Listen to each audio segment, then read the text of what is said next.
We all know of Dracula, both the myth and the real man, whether it be movies about a vampire or books about the historic Vlad the Impaler.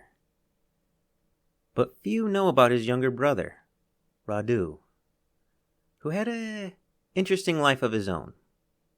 A man who fought with and slept with sultans, waged war against multiple kingdoms, and sat on the same throne multiple times. In this episode, we dive into the life of Radu, whose life could be a Shakespearean play or a new Game of Thrones novel. The chaos of all of this begins with the original Vlad.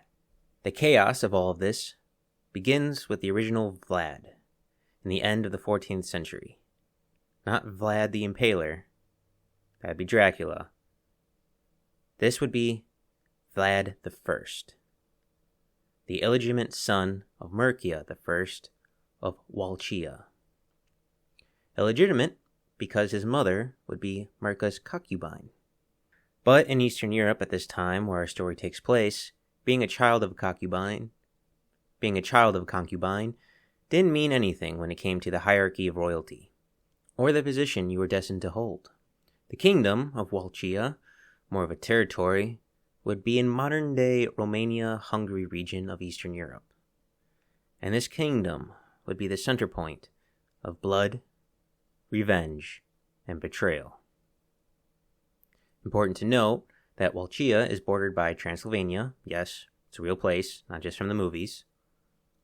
Moldavia, which has its own crazy, violent history, and also borders Ottoman-controlled territory.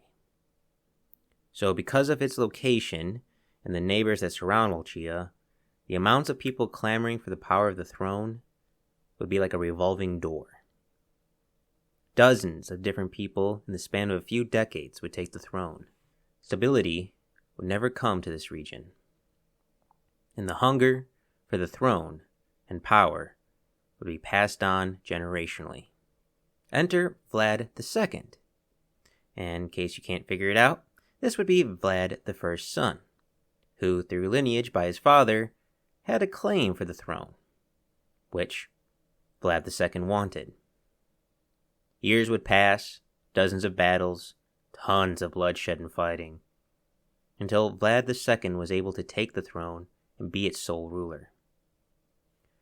He would then have two sons, Vlad III, which we know as today as Vlad the Impaler or Dracula, and Radu, who would gain the nickname Radu the Handsome in the years to come. Radu himself would be born around 1438 AD and was not destined to rule, being the younger brother. But little did he know, his destiny would be a strange one indeed. With Vlad II sitting on the throne, and the region being war-torn, the Ottomans soon came a-knockin'. For those who don't know, at this time, and for a long time, the Ottomans were one of the strongest military forces in the world. They made quick work of the kingdom of Wallachia, and captured Vlad II. Facing a choice, bend the knee, or die, Vlad II chose to bend the knee. In doing so, Vlad II would be allowed to rule Wallachia, but it would come at a heavy cost. First, he must pay an annual tribute, aka taxes, to the Ottomans. He then must give the Ottomans 500 boys to be trained to serve in the Sultan's army. And Vlad II must give his two sons to the Ottomans. The two children were to act as political hostages to ensure Vlad II would not betray them. How old the boys were being sent to live with the Ottomans is up for some debate, but Dracula, I'm just calling him Dracula from here on out instead of Vlad III, would be old enough to form an attachment with his home country and father, while Radu would be young enough to be molded by the Ottomans. The two boys would learn a great deal from the Ottomans, receiving an amazing education and be exposed to a world they would most likely have never seen. They learned Persian, Turkish, the Quran, which is kind of a big deal considering they were both from a Christian heritage. And there is a strong possibility that Dracula and Radu learn the fear tactics of war, like impaling one's enemies, from the Ottomans. As the two boys grew older, Dracula never forgot his homeland, while Radu fell more and more into the Ottoman way of life. And while the two boys were becoming men, Wallachia would still be a war-torn kingdom. Constant fighting and people aiming for the throne. Eventually, a nobleman, or in this part of the world called a boyar, by the name of John Hunyadi, stepped up to try to take the throne. John, and many other people in this region, were angry at Vlad II, for he had allied with the Ottomans, who were considered enemies of Christianity.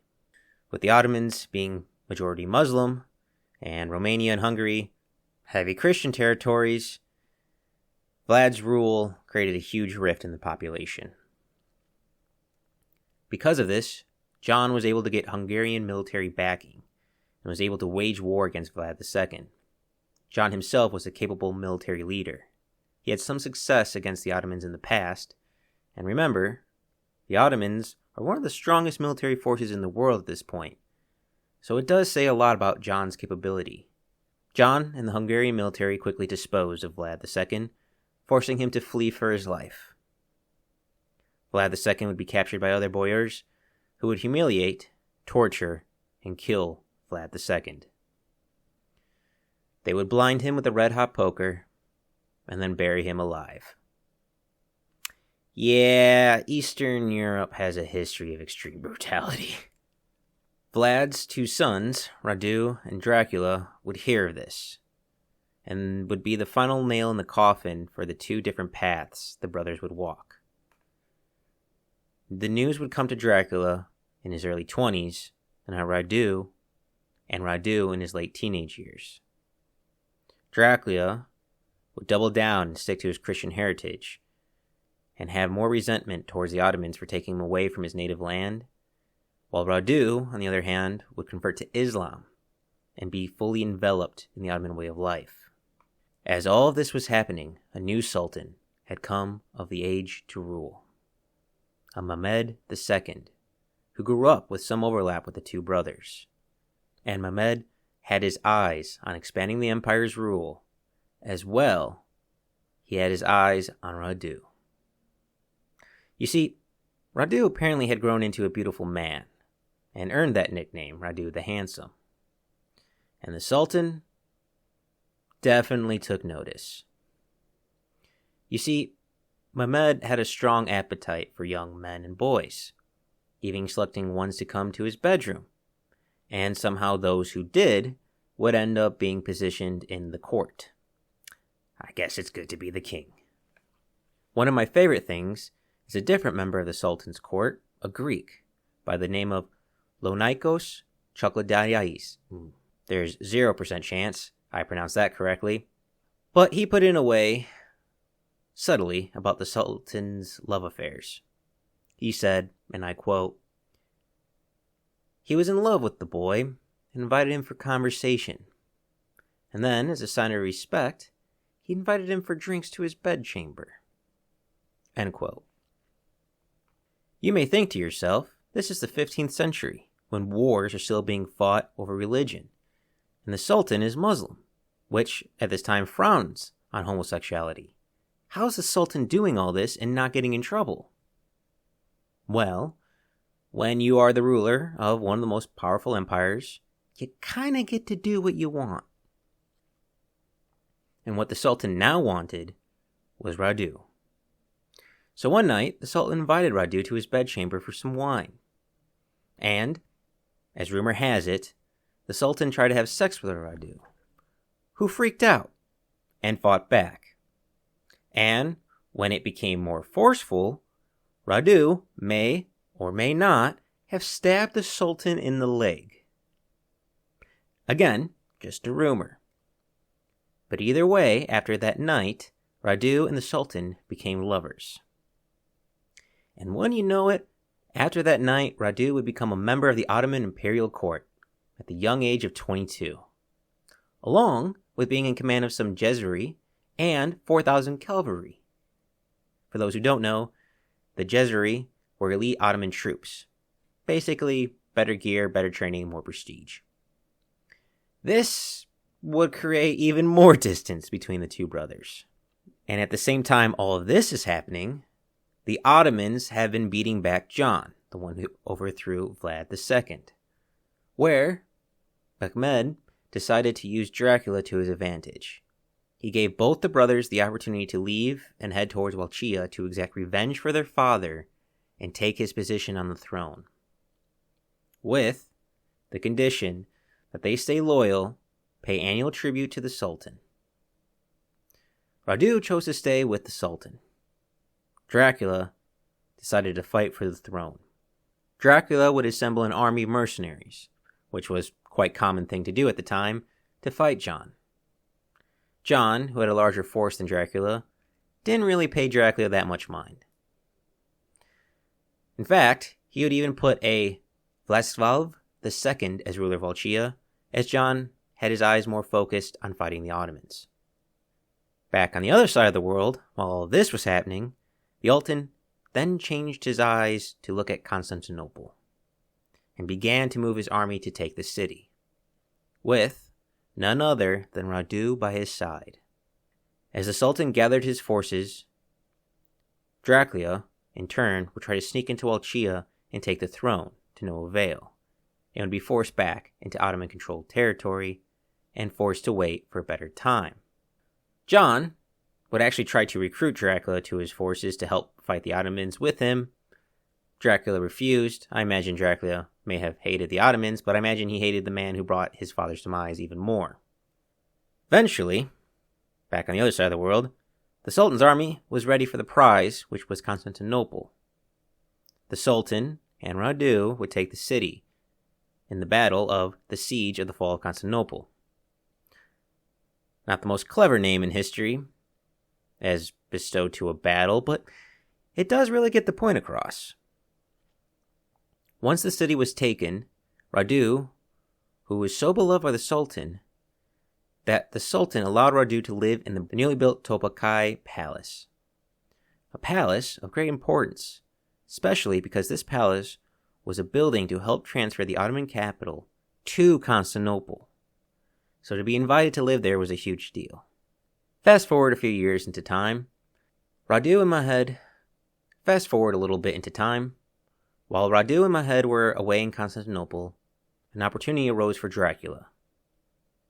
An opening to take the army of mercenaries he had and finally take the throne.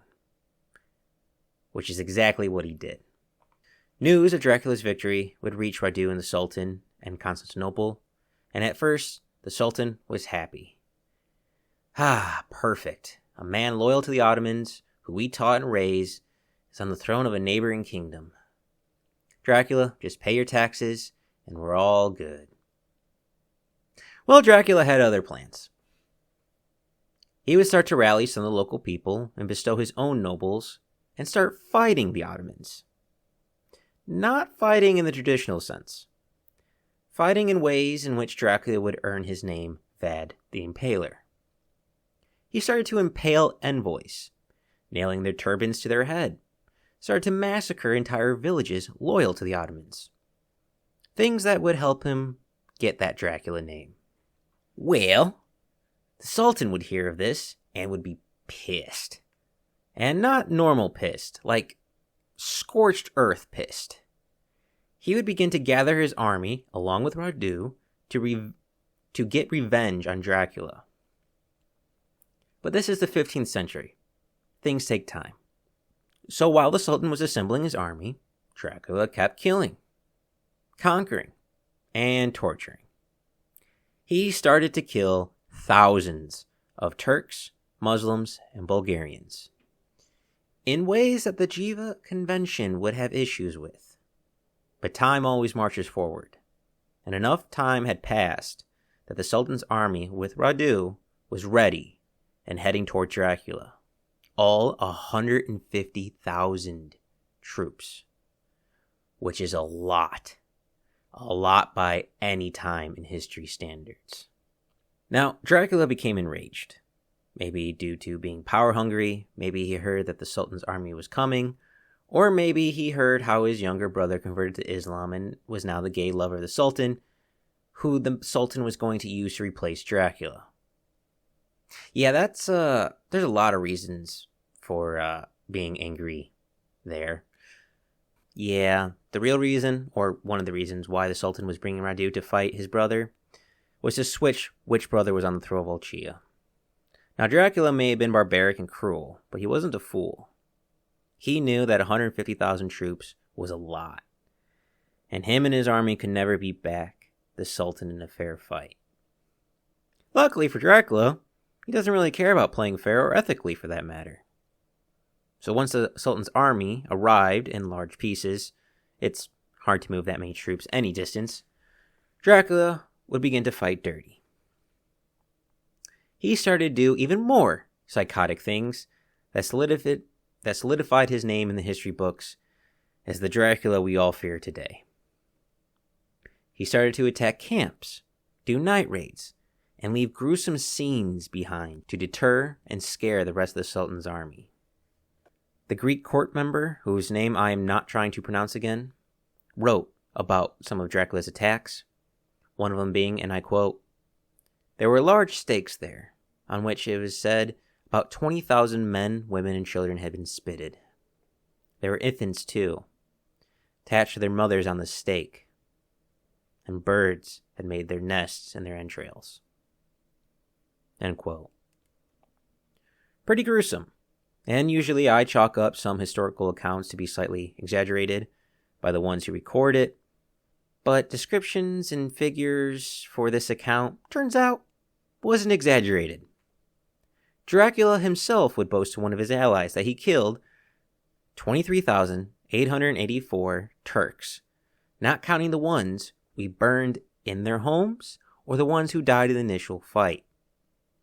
His words, not mine.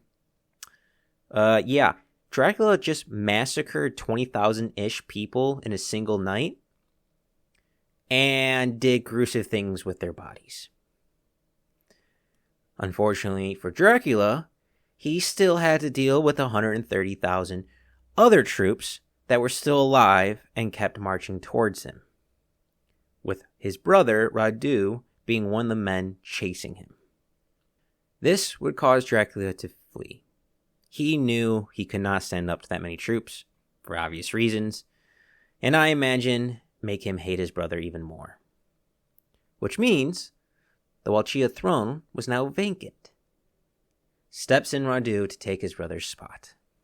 With Radu on the throne, and eventually Dracula being killed, the Sultan had to get back to his new capital of Constantinople, with his army, leaving Radu in charge of the territory that he just helped conquered, in a place where he abandoned his traditions, changed religions in a time where that's a huge thing, and now no longer had the numerous soldiers of the Sultan's army. What could go wrong? Well, in fact, a lot of things. First off, the people in this region hated the Ottomans, and hated Radu even more. Enemies for Radu were around every corner. So, Radu would try to make alliances to try to help smooth things over. He would marry a Domina Maria Despina, which, when they married, I do not know, and they would have a daughter together. So I guess Radu was a switch hitter. But his marriage with Domina, who was a noble princess-esque in this region, wasn't even close to help smooth over the tensions. People wanted Radu gone, and they wanted the throne for themselves. The first one to step up to the plate, which, funny enough, would eventually become his future son-in-law, Stefan III of Moldavia. Stefan would raise an army to challenge Radu and take the throne of Wallachia. In 1471, fighting would begin, and after a battle on March 7th, 1471, the Battle of Skokie, Radu would be defeated and lose the throne to his future son-in-law. Soon afterwards, the throne of Wallachia once again became a revolving door of leaders, people quickly being replaced as soon as they sat on the throne. Well, in all this chaos of fighting for the throne, Radu would try his luck and hope that the other forces were too weak to fight back and try to take the throne back for himself multiple times. Between the beginning of 1472 and end of 1473, Radu would temporarily get the throne back 2 more times. That's right, he would not only regain the throne, he would lose it just to regain it back. Until a man, Basarb Latoyo Sel Bartern, came around, who was not only an accomplished general, but good at the political game too. And now he wanted the Wallachia throne. Radu, having no support, no troops, or any troops he did have were outnumbered and battle-worn, Radu was forced to vacate the throne for a 3rd time. And once Basarb took the throne, he made a deal with the Ottomans. This would give Basarb the people's support and the Ottoman support, which solidified his control of the region and crushed any chance Radu had of getting the throne back for a 4th time. Radu, after this defeat, wasn't forced into exile, but wasn't exactly welcomed either. Luckily, or unluckily, this shunned period in his life would not last long. In either November or January 1475, accounts differ on the month, Radu would die. He would die without the throne of Wallachia, without his brother, his country, or his lover, the Sultan of the Ottomans. And, insult to injury, in modern times, and in the history books, Radu is not much more than a footnote in history. And in Romania, he is considered a traitor to his own people. Little is known about Radu on a personal level, and history always has a lens on it through the information we do know. But not many people in all of history can say they were raised by their enemies, their brother would be the inspiration for a monster, they would help conquer Constantinople, sit on a throne 3 different times, and be a gay lover of the Sultan. His life may not have started the best, or ended the best, but boy did Radu have one wild ride while he was alive. I hoped you enjoyed this episode. It was hard to figure out truth from fiction and siphon through and dig the information for this time period. It was a time period where it didn't have the best records. And boy, was this one a struggle to figure out how to put it all together. But again, this could be the plot for a Game of Thrones spin-off. And with that being said, thank you all for listening.